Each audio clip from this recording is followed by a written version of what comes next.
Македонската економија следната година ќе има раст од 2,8%, а во 2018 година 3,3%, предвидува Светска банка во најновиот регионален извештај за земјите од Западен Балкан.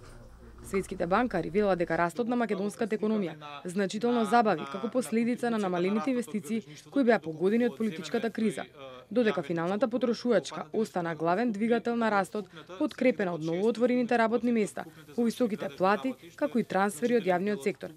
Градежништвото и понатаму ќе остане двигател на економијата. Остварениот раст, според извештајот, продолжи да придонесува кон креирање на нови работни места во Македонија.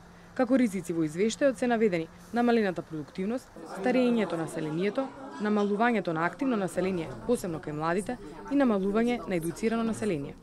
Главен двигател на растот остана градежништвото, посебно поддржано од инвестициите од јавните инвестиции, главно во патната инфраструктура. Растот придонесе кон креирање на нови работни места, како во регионот, така и во Македонија. Во поглед на регионот, Македонија во овој случај одстапува од тој со оглед на тоа што во Македонија имаме тренд на константно креирање на работни места од 2009 наваму, што не беше случај во останатите земји од регионот, и тоа придонесе до намалување на невработеноста, која во просек од 2016 година изнесуваше 23,7%.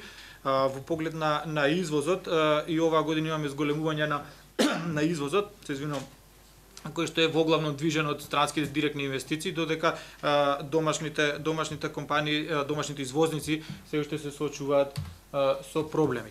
Во регионалниот извештај се навидува дека земјите од Западен Балкан ќе растат со побрз чекор отколку во 2016 година, со тоа што регионалниот раст е предвиден на 3,2% во 2017 година, односно 3,6% во 2018 година.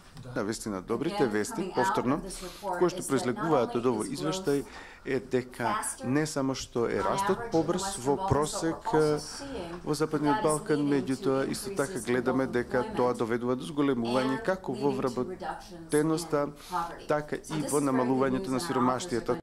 Од земјите во регионот за 2017 година растот е највисок во Косово, каде се проектира на 3,9%, во Албанија 3,5%, 3,3% во Црна Гора, 3,2% во Босна и Херцеговина, додека за Србија растот е проектиран на 3%.